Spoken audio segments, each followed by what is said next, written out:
Տիկին Գրիգորյան համեցեք։ Սիրելի հայրենակիցներ, չնայած այն հանգամանքին, որ այս պահին քննարկվում է կառավարության 2024 թվականի ծրագրի կատարողականը, բայց ըստ էության Նիկոլ Փաշինյանի ելույթը անցած 7 տարիների մասին էր։ Իրականում անցած 7 աղետաբեր տարիների մասին է։ Եվ ես վստահ եմ, որ այս տարիները պատմության մեջ հենց այդպես էլ արձանագրվելու են փաշինյանական աղետաբեր 7 տարիները։ Եվ հաշվի առնելով այն հանգամանքը, որ Նիկոլ Փաշինյանը մեծ ձեռքբերումներ չուներ այստեղ ներկայացնելու, պետք է որպես վերջին հանգրվան օգտագործել 18 թվականի իր հայտնի հռետորաբանությունը։ Մեծ հաշվով այդպես էլ արեց, չկար իհարկե նախկին էնտուզիազմը, անկեղծ հավատը ինչ-որ փոփոխությունների, բայց դա էլ քողարկվեց ինչ-որ ակրոբատիկ հնարքներով, Չինգիզխանի գլխով, այսպես պարերով եւ այլն, ինչը իհարկե բացարձակ համոզիչ չի եւ ժողովրդին նման հռետորաբանությամբ այլևս խաբել անհնար է։ Իհարկե այստեղ եղան ԿՊԱ-ականներ, ովքեր եկան ու փորձեցին այսպես արդարանալ, մեկնաբանել, թե ինչու օրինակ դատաիրավական համակարգում փոփոխություններ չեն լինում։ Բա թե գիտեք, դեմոկրատական երկրներում դա տասնամյակներով ա տևում։ Դուք գոհ ու շնորհակալ եղեք քաղաքացիներ, որ մենք 7 տարվա մեջ գոնե մի բան արել ենք։ Կամ տնտեսական աճի մասին երբ խոսում ենք, ասում ենք, գիտեք ինչեր ա եղել մեզ հետ։ Էս էլ որ ձեզ համար արել են, գոհ ու շնորհակալ պետք է լինեք, սիրելի քաղաքացիներ։ Եվ հետո Նիկոլ Փաշինյանի ելույթի մեջ նկատած կլինեիք թվեր, սկզբում տրիլիոններով, հետո դա վերածվում է միլիարդի, հետո միլիոն դոլարների հատուկ տպավորություն թողնելու համար, որ բա ժողովուրդ ջան, դուք մտածում եք վատ եք ապրում, բա այս թվերն ինչի մասին է, դուք աննախադեպ լավ եք ապրում, ես էլ հո չեմ հորինել այս թվերը։ Այս թվերը բացարձակ մանիպուլատիվ են, որովհետև եթե օրինակ մեր բյուջեն այս 7 տարիների ընթացքում հավելյալ, ինչքան էիք ասում, 4.2 միլիարդ դոլարի հավելյալ գումար է մտել, այդ դեպքում պարզ հարց է առաջանում, բա 7 միլիարդ դոլար պետական պարտքը ինչու ենք վերցրել, այդ 7 միլիարդ դոլարը ինչ ենք արել, ինչ եք արել, եթե 4.3 ավելացել է, դրան էլ 7 միլիարդ դոլար ավելացրել եք, ինչ ա ստեղծվել Հայաստանում կապիտալ առումով, որը մեր սերունդներին ինչ-որ մի բան տալու էր։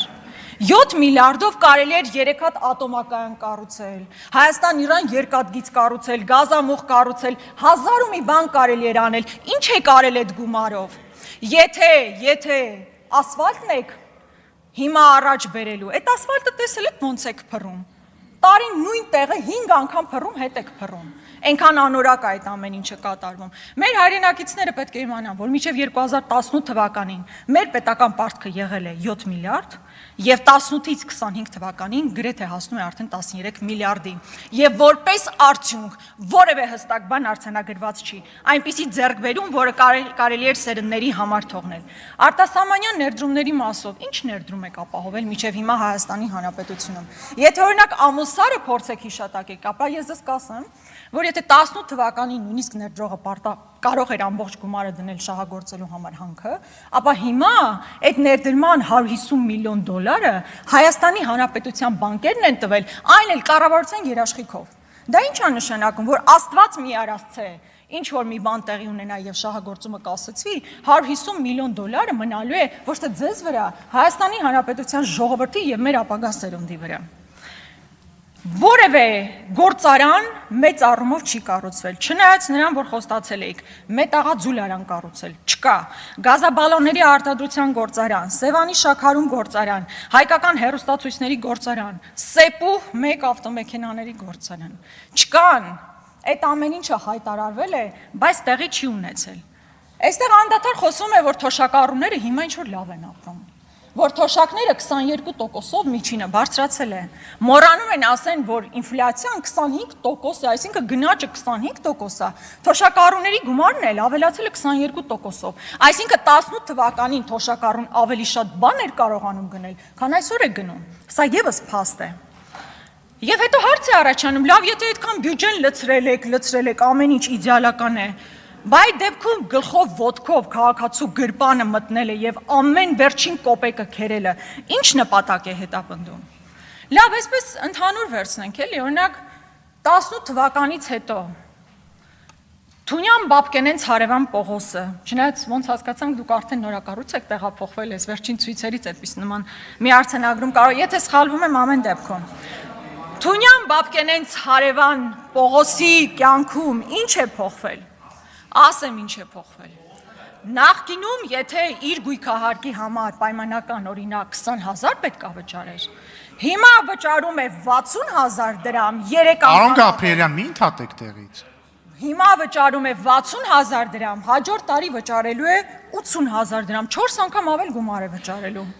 Աղբանության համար ավելի մեծ գումար է վճարում, նստում է տրանսպորտ ավելի շատ փող է տալիս։ Եթե մեքենա ունենա գնա Կարմիր գծի վրա, կանգնի շատ ավելի մեծ գումարներ է վճարելու։ Հանկարծ եթե նոտարի մոտ գնա, նոտարի մոտա շատ փող տալու, ասում Աստված մի արածը հանկարծ փաստաբանի կամ հաշվապահի կարիք ունենանք, դրանց գումարներն էլ եք, իրենց գումարներն էլ եք, այսինքն հարկերը բարձրացել եք, որն ուղիղ ազդելու է քաղաքացիների վրա։ Այս խեղճ մարդը մտնում է խանութ, ամեն ինչ թանկացել է, ինչին կպնում է թանկացել է։ Հազիվ գնում է նստում է տուն, գլուխը բռնում է Եվ փորձում է հեռուստացույցով գոնե մի դրական բան լսի, լավ վերջը մեր երկրում մեզ համար մի դրական բան կատարվում է, թե չէ։ Եվ պարզվում է օրինակ այն դեպքում, երբ որ ինքը այդքան հարկեր տալիս է եւ իր աշխատավարձը մեծ հաշվով չի փոխվել, պարզվում է, որ օրինակ 2024 թվականին կառավարական դաչաների գումարը 60 միլիոնով ավելացել է։ Եվ տարեկան 603 միլիոն դրամ գումար տրամադրվում է կառավարական դաչաներին։ Հետո պարզվում է, որ 2024 թվականին 2.4 միլիարդ դրամի ծառայական մեքենաներ է ձեռք բերվում։ Այս խեղճ Պողոսը գլուխը բռնած ասում այ Նիկոլ, 18-ին երկուսս էլ վարչապետ էինք։ Հիմա այս մի վարչապետը աշխատում է այդ գույքահարկն, այս մեկն է, տակը փող չի մնում հազիվ ապրելու։ Նիկոլ Փաշինյանի շարասյունը ավելանում է, նրա կառավարական դաչաների գումարները ավելանում է, ճոխ ու շռայլ մարդիկ ապրում են, վայելում են։ Միակ տարբերությունը, որ իր կյանքում եղել է, դա է։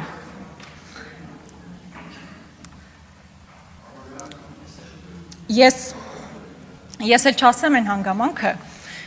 որ օրինակ, հետո էլ լսում է, որ 4.5 անիֆից, այո,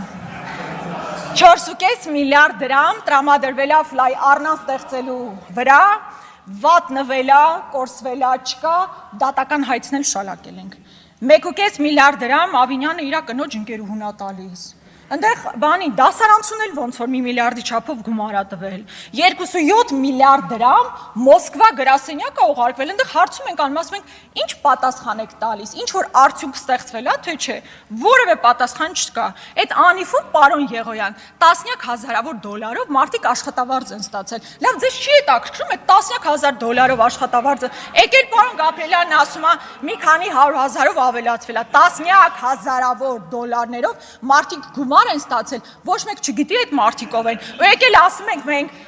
եկել ասում եք հերոս հարկատու գումարները տուր, որ ես քո կյանքը բարելավեմ, տեսնում ենք ինչքան եք բարելավել, էլ չեմ ասում Snoop Dogg-ը, հրթիռը, որ ընդհանրապես ապարդյուն է եղել, պարգևավճարների մասին եք դուք երբեմն բարկանում, որ մենք խոսում ենք պարգևավճարներից, բա ոնց չխոսանք, կառավարության նիստում ասում ենք բոլորս առաջին դասարանում ենք մնացել, տգետ ենք, բայց նաև պարգևավճար եք ստանում։ Այդ ո՞նց է տենց ելնում, պարգևավճարը չեն տալիս ավելի լավ աշխատանքի համար, այդ որ աշխատանքի համար պետք է պարգևավճար ստանաք։ Հետո ինձ դուր չի գալիս նաև այդ ձեր տոնը քաղաքացիների հետ այդ մունաթի, որ բա դուք չեք աշխատում, դուք չեք անում, ասենց անընդհատ մունաթ է գնում ժողովրդի վրա։ Ուզում հասկանալ էլի 10 թվականից այս կողմ քաղաքացուն ինչ եք ասել, որ չի արել։ 18-ին ասել եք փողոց դուրս արի, դուրս ա եկել փողոց, ձեզ բերել է իշխանություն։ 20 թվականի պատերազմին ասել եք կամուֆլյաժ բրոնիժիլետ վերցրու գնա պատերազմ, գնացել է պատերազմ, վերջում ասել եք դասալիք եք դուք ժողովուրդ։ Հիմա հարկերը բարձրացրել եք, մարդիկ չեն կարողանում ապրել, գալիս են ցույց են անում, վրաները թքում եք, էլ համբալ եք ասում, էլ չգիտեմ ինչ եք ասում, էս ինչ վերաբերմունք է ժողովրդի նկատմամբ։ Բայց մեծ հաշվով ժամանակս քիչ է մնացել։ Երբեմն հեկտարների մասին, վերադարձի մասին խոսք է գնում։ Ու այս համատեքստում մենք 240 կիլոմետր տարածք ունենք օկուպացված։ Այդ նույն պատվախնդրությամբ դրա մասին խոսեք, դրա համար ինչ-որ բան արեք։ Բայց քանի որ ժամանակս ավարտվում է, ասեմ հետևյալը։ Նիկոլ Փաշինյանի 7-ամյա Կառավարումը այս ամեն ինչով չի հիշվելու իհարկե։ Ու ես կարծում եմ ավարտվելու է բարեբախտաբար հաջորդի համար այս դարաշրջանը, աղետաբեր։ Բայց հիշվելու է նրանով, որ մենք Արցախ ենք կորցրել։ Դադիվանք, Գանձասար, Ամարաս, սրանք են արժեքները եւ ոչ թե հատիկ Range Rover-ներն ու գարաժները։ Սրանք արժեքներ են, որ մենք կորցրել ենք։ Հիշվելու է նրանով, որ մարդիկ իրար ատում են այսօր Հայաստանի Հանրապետությունում։ Արցախցիների նկատմամբ համատարած ատելության քարոզ կա։ Այս ուրացումը, դավադիր ատելությունը, կորուստները, աղետը, սա է ձեր ամփոփումը եւ ոչ թե այն, ինչ թվերի տեսքով փորձում եք ներկայացնել։ Հարգելի գործընկերներ, Արեն Մկրտչյանն ու Նարեկ Բաբայանը փոխվել էին տեղերով, հետեւաբար Արեն Մկրտչյանը ելույթ կունենա, համեցիկ։